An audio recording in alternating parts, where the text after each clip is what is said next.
Abusua ye mama kwa basonko so ba Ghana Politics Avenue so abusua ye mbonra ye nsemu. Abusua LGBTQ bill a omo pass no na no wo parliament no. Akofa ensem bebre e de aba. Enama no so nti ema eye minority for say eye enwoma bi wo ma eye majority for eye frame no. Sisi a ensem a ebobo ba ne say eye agbangba eye speaker of parliament. Ode ensem ya betu dwa say wasemo omo eye leaders a omo wo parliament or both majority and minority say omombra no mombra no be cheche nsem nkyere no anase omombra no mo be cheche nsem anase omo ohye omo se omombra na enwuma bi a ewo bill ni mu no oncheche mu nkyere anase na omo apasa anase omo da kuma eye John Dramani Mahama anase na wa sign eye bill no anase na Ghana for the eye adwuma momo ye nko ne nko tie nsem a eye agbangba ekafa eye bill no ye ba ye di akabeto am.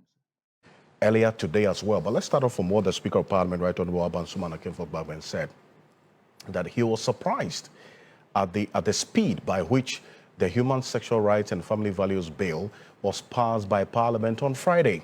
He has, as a result, summoned the two leaders, that's a majority and a minority in Parliament, to explain the matters to him, insisting such a critical bill must be passed by consensus. And that consensus clearly, from what we saw on Friday preceding the passing, was not reached. And this is the Speaker earlier today. Take a look.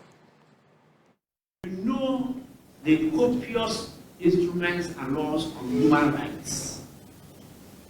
All over. You have to go through all, from the UN Charter to the African People's Rights and what, all. You have to go through all.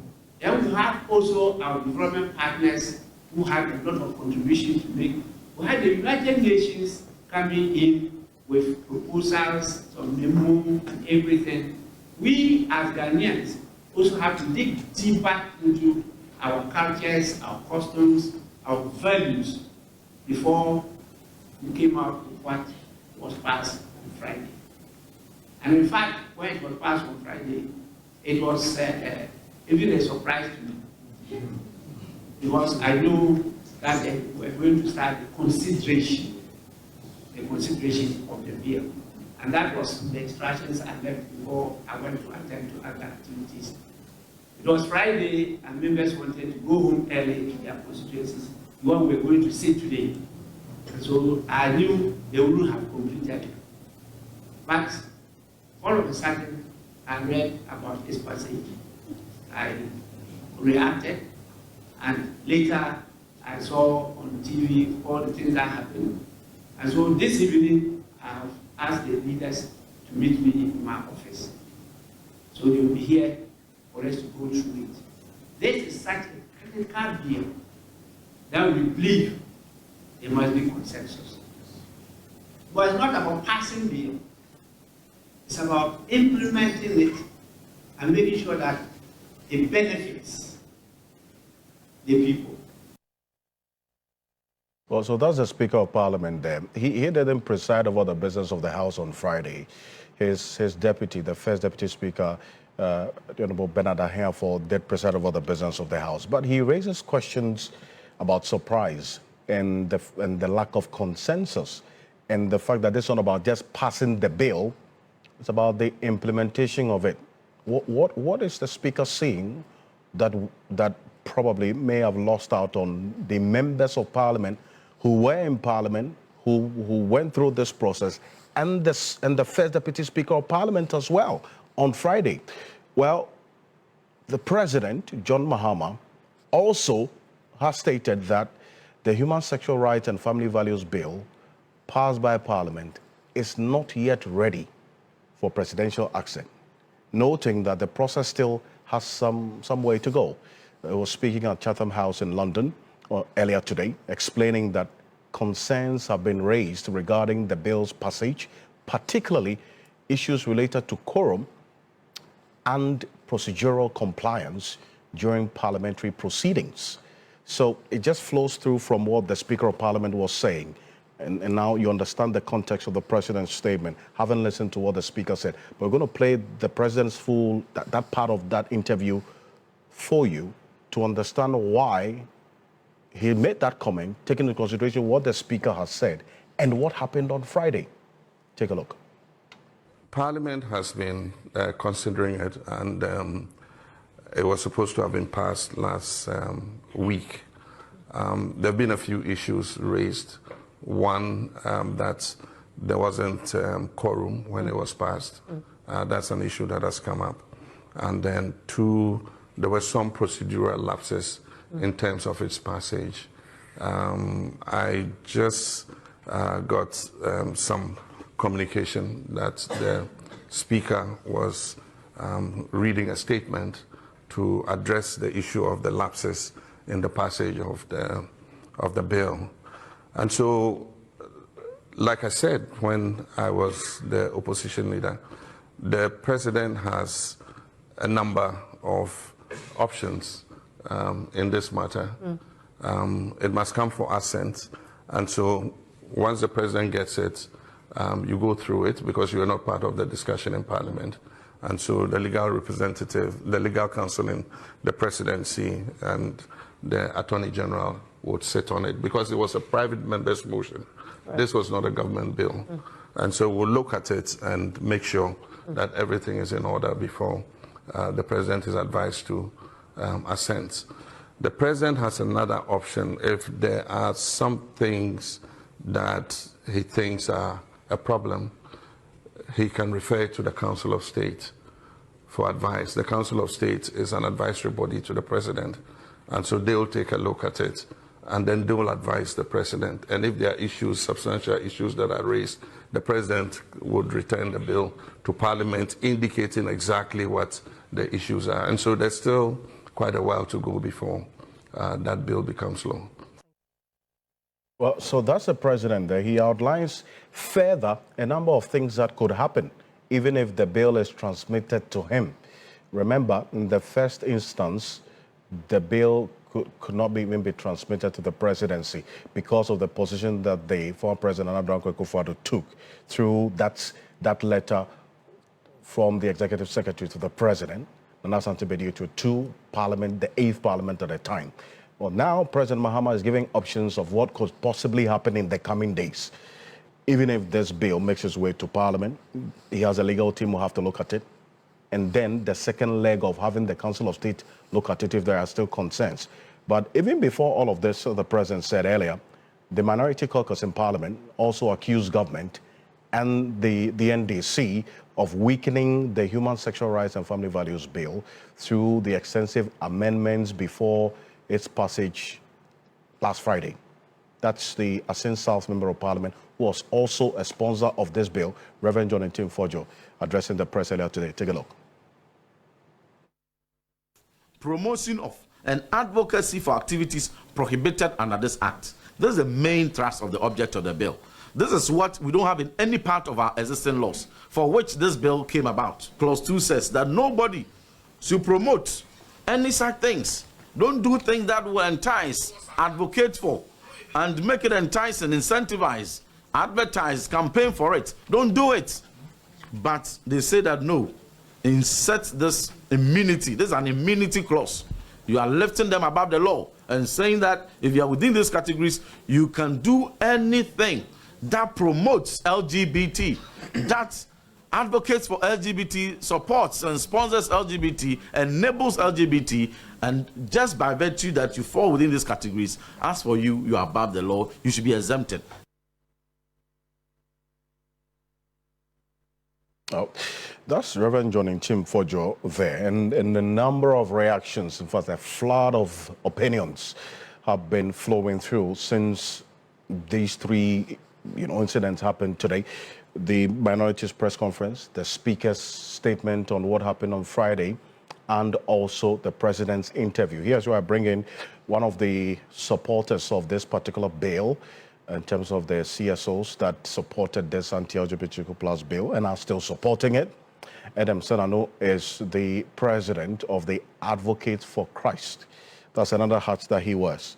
Senano, good evening. Thank you for joining us here on Ghana Tonight. Also from the legal perspective, because the president raises another angle of the legal implications or ramifications or the options that he has if this bill eventually even makes its way to the presidency from Parliament.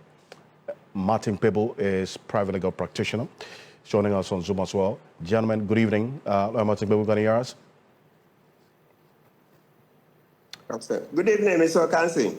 Thank you. Thank you so much for joining us. And Mr. Ano, good evening. Thank you for joining us as well. I'll start off with you, Mr. Ano, hearing the president talk about procedural lapses and then the lack of quorum and other matters that he raises being the reasons why he is of the view that this bill in itself being passed by a parliament is not the end of the road yet.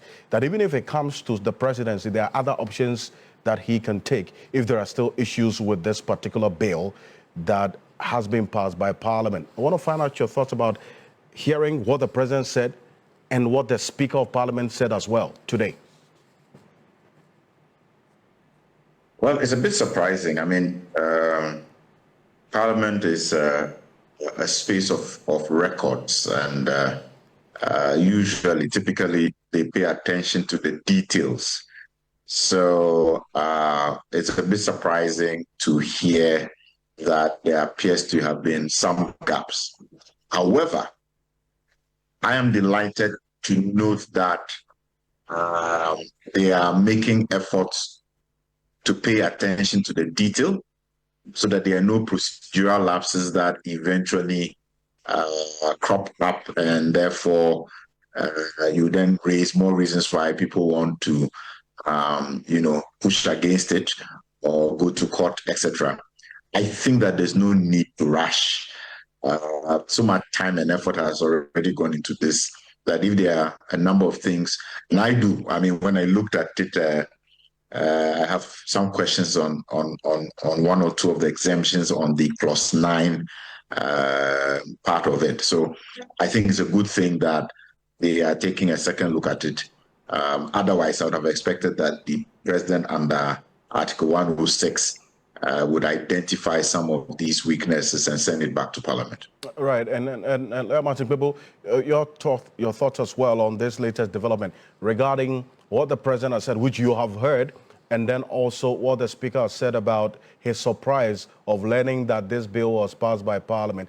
Adam Senano raises the matter of the scrutiny and attention to detail that Parliament is expected to or has been practicing over time, and so something like this and the speaker's surprise is one that also surprises him. I want to find out your thoughts on this one as well. Okay, so let's separate the issues. When it comes to quorum is not one of the issues that would go very far, okay, speaking candidly, because, on the matter of quorum, as part of the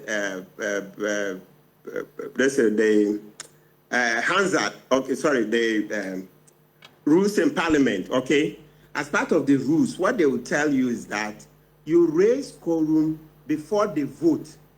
So if at the time that the bill is being considered, nobody raises a matter of quorum, it is presumed that Parliament had a requisite quorum to go on. So perhaps a stronger argument will be the actual provisions. They say, because basically, as I've said, this matter of quorum has come up time without number. But quorum is usually a big issue if you raise it at the time of before the vote is taken.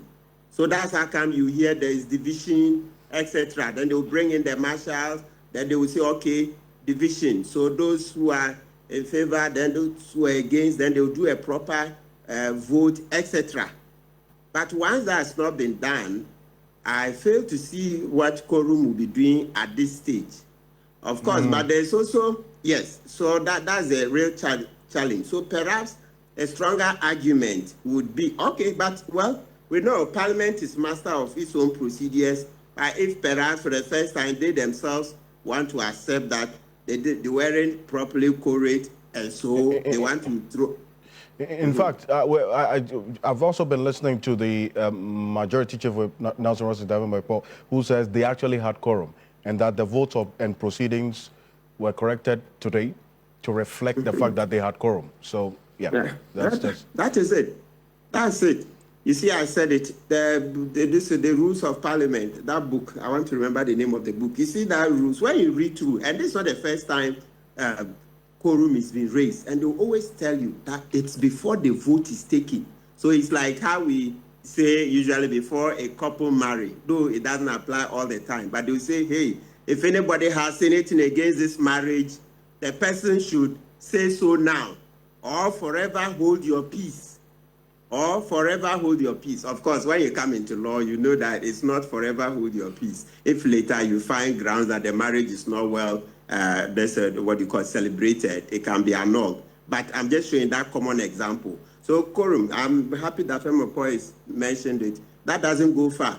But the president has grounds to look at the actual provisions, and under Article 106, this refer to the Council of State, like you said, or he himself will show why he would not what?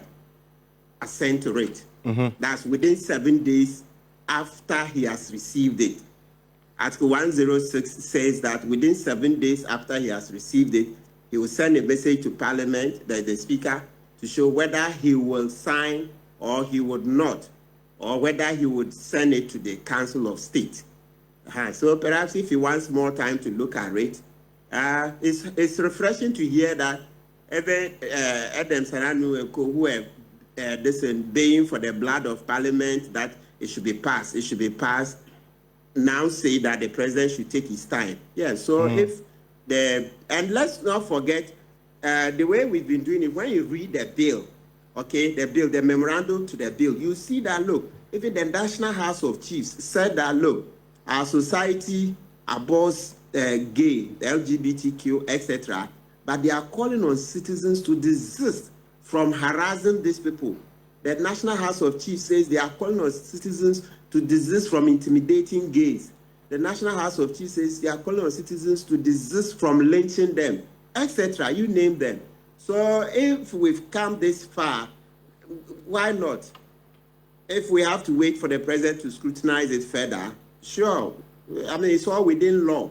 But the good thing we should do is that I think every Ghanaian should take time to read the bill, the memorandum especially. You see that, yes, even the persons who were painted as the ones just asking for the law anyhow, it's actually not the case. The National House of Chiefs says, don't harass these people, don't lynch them, don't intimidate them, don't ridicule them, don't discriminate against them. Yes, because that's what a civilized society does. We have to carry them along in a manner that we're also saying their activities should not become the norm.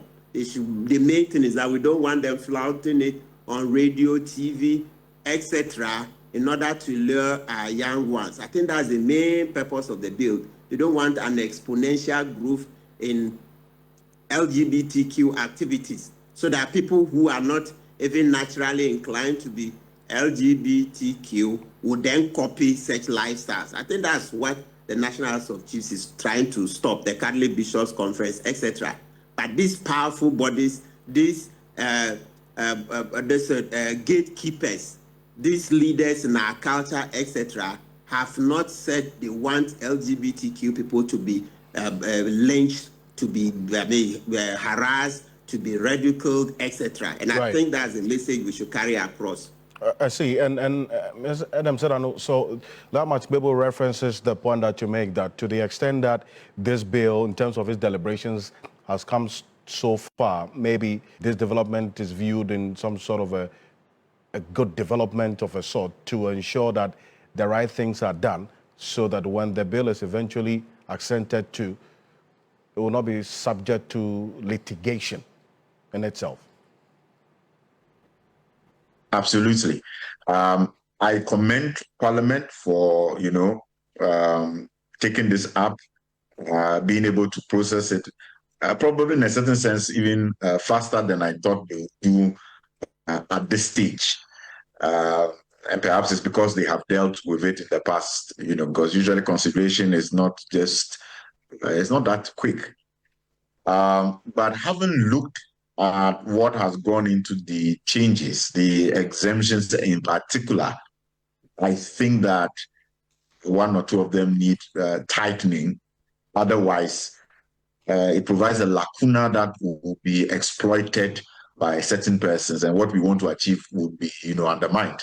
And to that extent, therefore, already it was going to be one of the things in my mind. If the president is going to have to deal with it, my position was going to be, Mr. President, you've got to look at those exemptions, send it back, put a memo on it, and especially the one that has to do with public sector and NGOs having the right to just give information.